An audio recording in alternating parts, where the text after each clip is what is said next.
Hey everyone, Consul Tejada here, lead college counselor at We Go to College. And I'm here to talk to you about how to make your final college choice. May 1st is around the corner, and you want to make sure that you really put a lot of thought into this first major decision in your life. So a little bit about myself. I've been doing college counseling for about 9 years now. I worked in various different places, in community-based organizations, public schools, charter schools, private schools as well. And, I help students every day like you make your final choice, you know, uh, and I focus more on getting you to think about this decision in an economic way as well. So I'm going to be giving you some tools, some guidelines on, how to effectively make the best choice for you. So the first step is going to be understanding your award letter.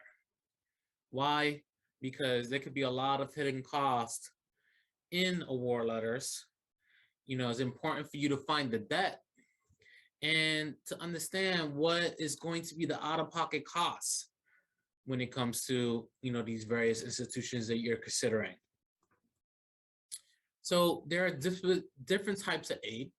You got grants, like free money when you fill out the FAFSA. You got the Pell Grant, SCOG, that varies by school. The Teach Grant, so if you wanted to be a teacher and that's what you're going to do, you could apply for the Teach Grant. But the condition with the Teach Grant, yes, it's free money, but the condition is that you spend, I believe it's 5 years after college being a teacher. And if you can't complete that term, then it turns into a loan. Then, states have their grants based off of need, some based off of merit, like test scores, for example, right? School, different schools have their own scholarships and grants based off of your GPA and test scores and your need. Outside scholarships, some of your favorite companies, Coca-Cola, McDonald's, what have you, have scholarships, nonprofits in your community, your church, for example.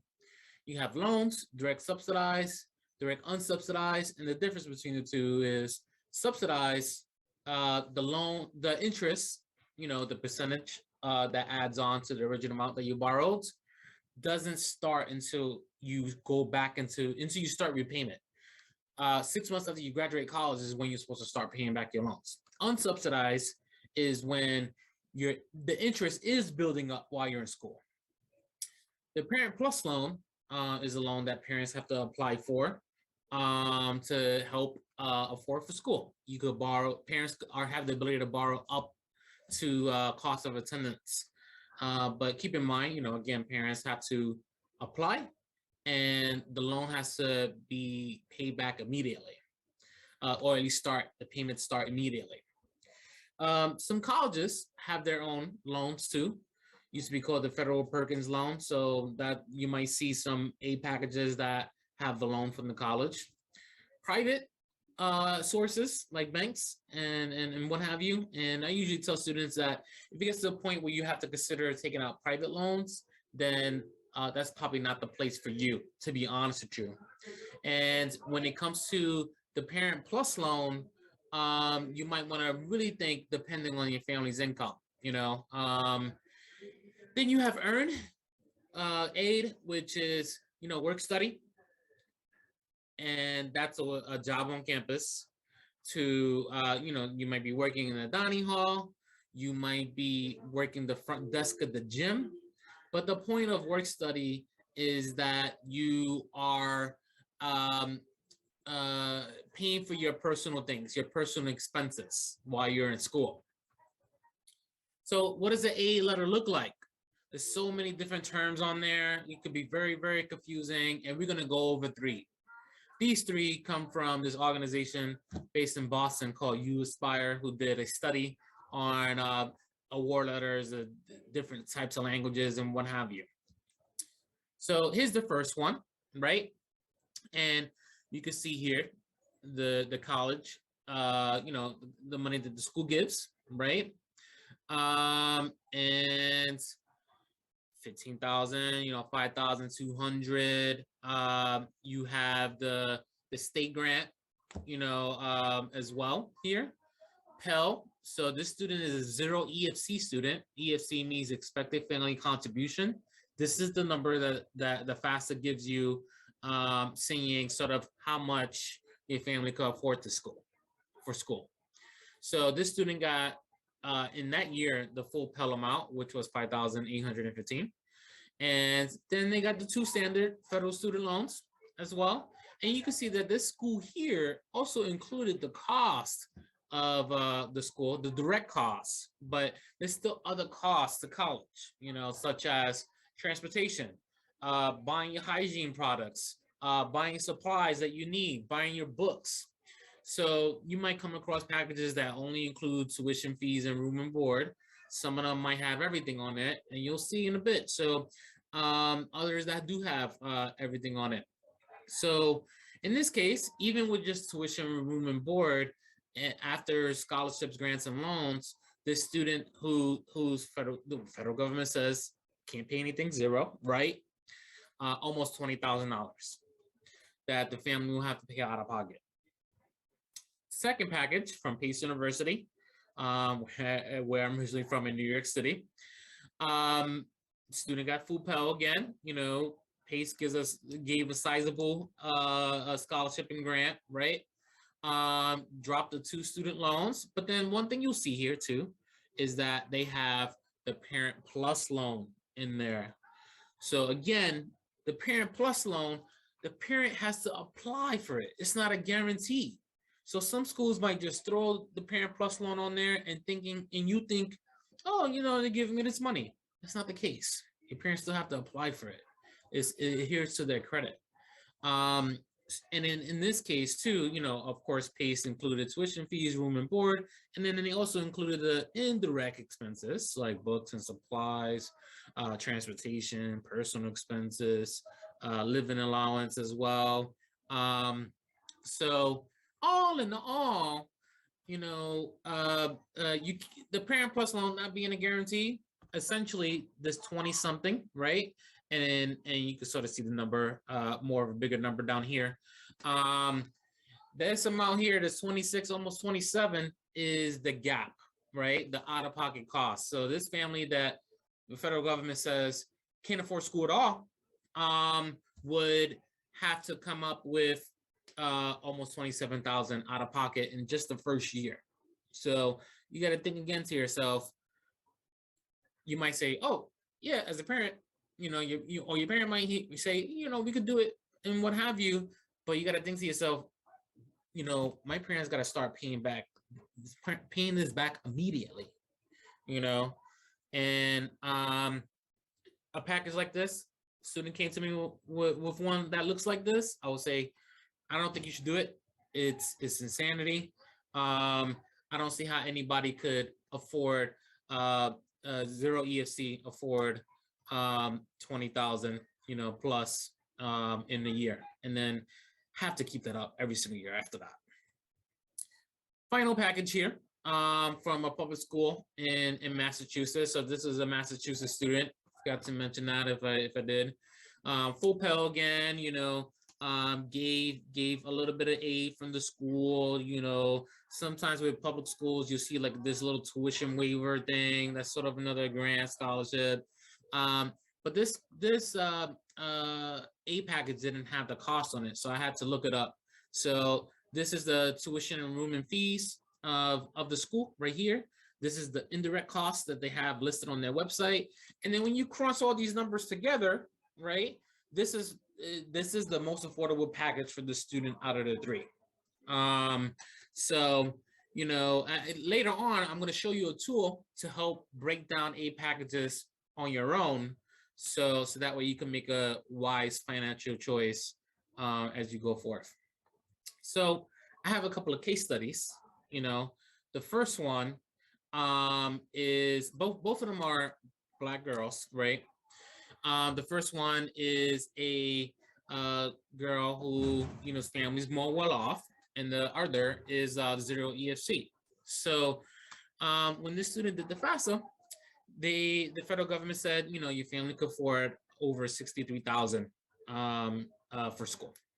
So these were the students for choices: Northwestern, Pittsburgh, St. Louis University, and Butler University. Those amounts that you see under the school logos are the out-of-pocket costs, you know, after aid, after loans, that the family will have to pay in the first year. I know these things seem like a lot, but you know, all four of these institutions have gone under the EFC of the family. So and you know, there's a little difference between all four institutions. So in terms of costs, you know, somewhat. So you know, this student had to think more deeply about her options, and also, you know, so I had a conversation with her about thinking about earning potential of these various institutions. So not only do you need to think about aid, you know, but you got to think about the earning potential of various institutions, getting the best bang for your buck, for example. And I'm going to show you how to do that right now. So one website that I use here is College Scorecard. So here you're able to plug in all of the schools that you're considering and compare them side by side. So here you could already see that I already added the four.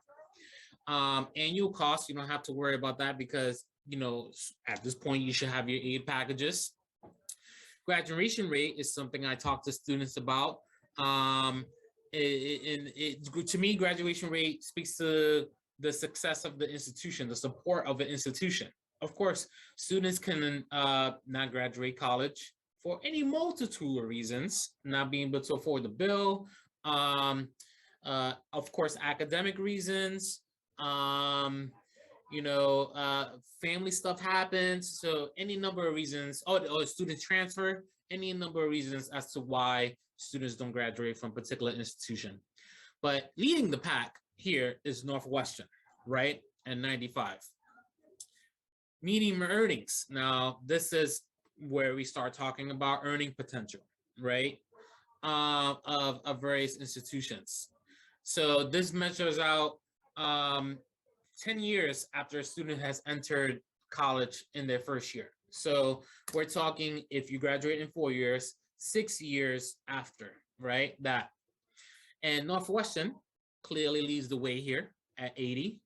And you could also, you might be able to have the ability to dig deeper, you know. I'm going to say maybe most of these schools have income data by major as well. So I'll show you Northwestern right now. Northwestern, this was a student who was interested in computer science. So with the computer science, you know, the entry is there in terms of median earnings. And you can see that this is even way more than what we saw for all Northwestern graduates. So if she were to graduate from this school, this is what she could be making. And she looked at the other schools too, because the rest of them did have an entry as well. It wasn't anywhere close to this. I think the others were, you know, don't quote me for this word for word, but I think they were like 70, around 70, probably close to 80 when it came to computer science. So one other thing too, you might want to think about, like maybe diversity is important to you.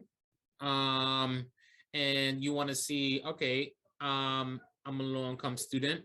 You probably want to see what percentage of Pell eligible students, because this is the grant for low income students, are on a particular campus. And you can see Northwestern ahead of the pack there, you know. Let's say if you wanted to look at by race in terms of more students like you. Here we are with Black students. Almost, you know, is pretty equal across the board of the four schools. Hispanic, a lot more Hispanic students at Northwestern. So, you know, these are things for you to consider, right? You know, not only do you need to consider earning potential and the financial aid, you got to think about the environment too. Do you feel comfortable there as well?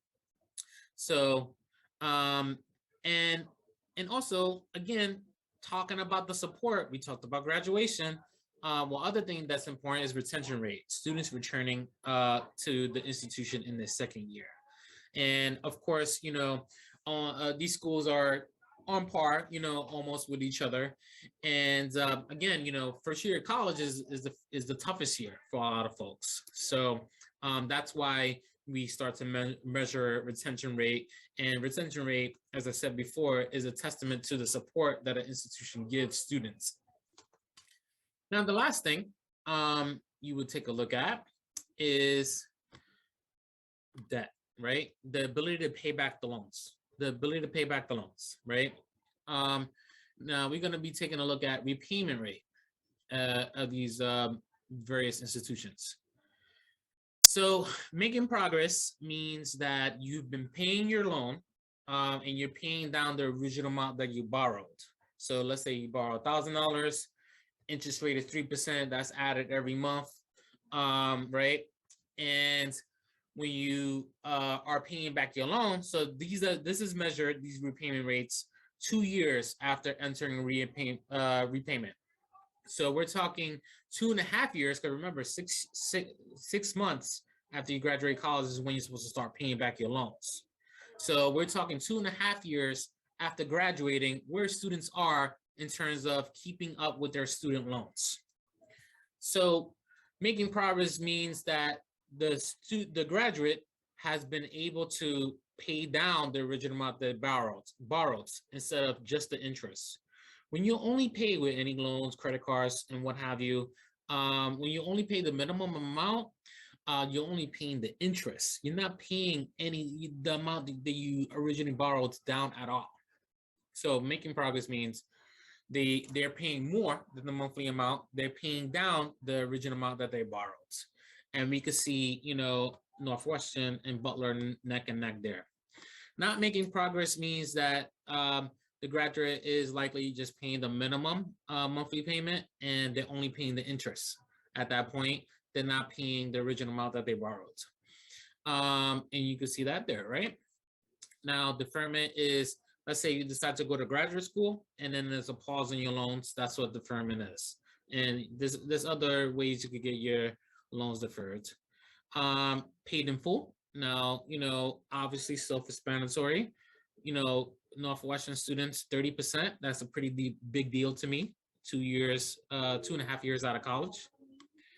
Forbearance is when a student has fallen behind at least 3 months, at least from 1 month to 3 months behind their payments.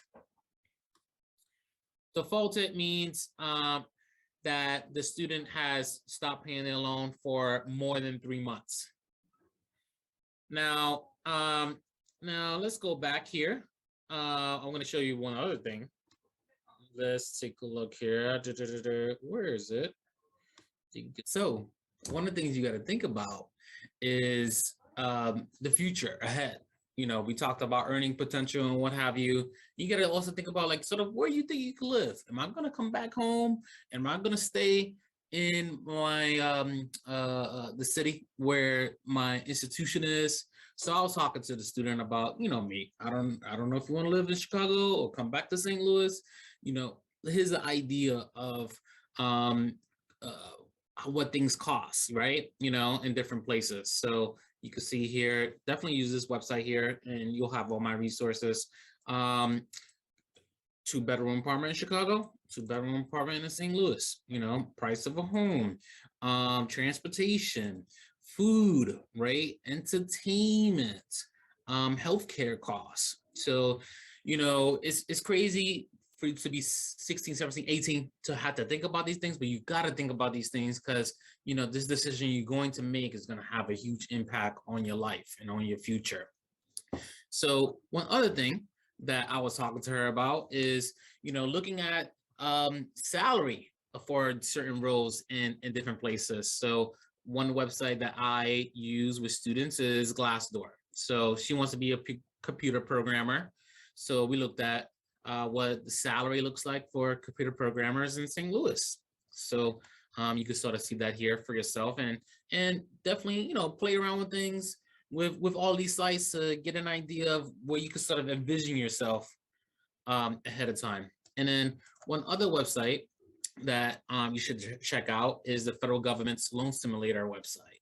So when you have federal student loans, you should use this website here to get an idea of, like, theoretically, you know, you're supposed to pay off your loans in 10 years.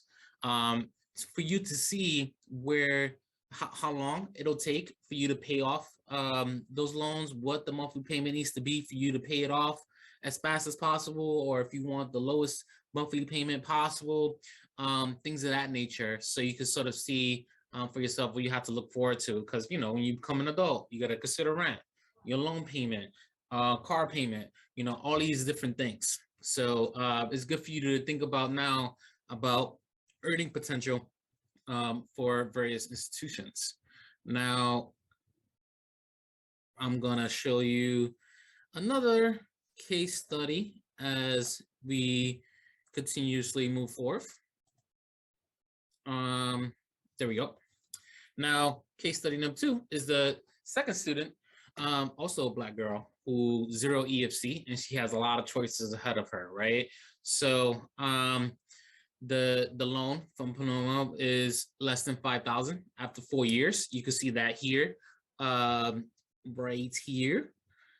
You know, so by year, how things look by year, and then this is the overall. This is how much she's getting in the first year, how much it costs, how much I think it costs, because sometimes colleges tend to overestimate. So, you know, if you're looking at a college that doesn't publish indirect costs on their website or on their award letter, I think these 3 numbers here are kind of safe to use. Next school, University of Richmond, a little over 2,000 after 4 years.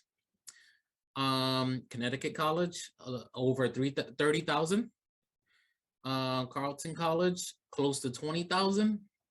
Manchester, close to 12,500. Occidental, close to 17,000.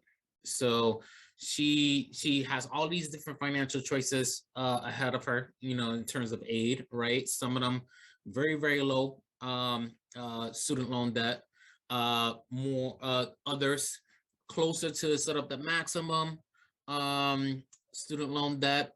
And, you know, again, this is where I also worked with this student in terms of comparing the different schools when it comes to earning potential, when it comes to diversity, and other things that they have to offer. So let's take a quick look, right, between those 6 schools.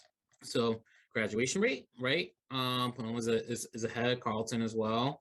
Median earnings. You know, Connecticut College is ahead of the pack there by a little bit, but, you know, a lot of them are kind of close together.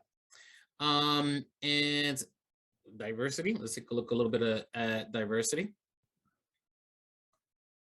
As soon as my, oh boy, computer decides that it wants to unfreeze, there we go. So Pell eligible students, again, take a look at that, right? Some pretty interesting numbers there. And then Black students, right? Okay. Hispanic students, and so on and so forth. And then again, retention rate, almost forgot retention rate, you know, pretty similar across the board. And then again, repayment rate, which we talked a lot about. Remember, making progress. You're making progress on your loans, paying down the original amount, not just the interest. Take a look at that. Connecticut has some interesting numbers, I would say. Not making progress, you're paying your loan, but you're only paying the interest. Deferment, again, you know, you're putting a pause on your loans, maybe to attend graduate school. Paid in full, pretty big deal there. You know, it's some interesting numbers in a lot of these schools. Paid in full, remember, all these repayment rates are 2 years after entering repayment, so 2.5 years after you graduate college. That's the kind of students that we're looking at right now. Forbearance, when you haven't paid your loan in less than 3 months. And then defaulted when you haven't paid your loan in more than 3 months. So all blank here. Now, one other tool I want to show you and you'll get the link to this too, is being able to compare and contrast the offers that you have. Of course, you've seen the sheet that I particularly produce for my students, but here's a free resource developed by somebody in the community that you can use on your own. You could plug in, obviously here, plug in the cost of the school. And then as you go further down, you'll be able to plug in your aid, plug in like any other resources that might come about in terms of family giving you money as well. And then you're able to take a look at the years ahead in terms of what your family might have to pay from a particular institution. And then, of course, the top here is the median number that you need to look at, the first year gap. So now, as we're coming to an end here, as I mentioned before, you'll be able to get all of these resources clickable here for you to weigh, compare, and contrast, think about the future, think about earning potential, compare the financial aid packages that you have, so that way you can make the best decision for yourself. Again, you got to think of this as the first major economic decision you're going to make in your life, that is really going to set the stone as to how the future is going to go. I know loans could be scary. Loans are a fact of life. Our world runs on credit. So starting your credit journey with your federal student loans is a good way to start.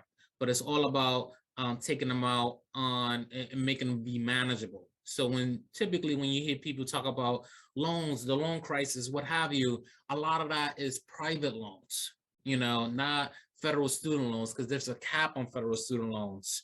It will never get higher than, I think it's 27,000 after 4 years. So in terms of your ability to borrow, but with people run into trouble is borrowing private loans and being enticed by those, and those rack up very easily. The interest rate is a lot higher. So definitely check out those resources. And if you have any questions, always feel free to email me. Check out my website for some more resources, especially if you're a student watching this, wanting to start the college application process. There's some free resources that you could check out on there. If you're looking for outside scholarships, you could click on these links on the slides here to be able to, maybe find a little bit more money to help you. I also created a scholarship tracker that you can use for yourself to keep track of the scholarships that you apply to. And then also you might have the ability and then also you might have the ability to ask for more money from institutions. So I linked to an article that I was in NPR talking about, appealing your financial aid package. So if you had very significant changes happen to you in your family since you filed for FAFSA, you might want to think about appealing your financial aid award letter. And in that NPR article is also a resource to help you draft your letter. So I hope this was helpful. And this decision you're going to make is going to be a great decision. And I want to make sure that you have the tools to be able to make that decision. So good luck in everything from this point forth, and I'm sure your future is going to be great. Peace.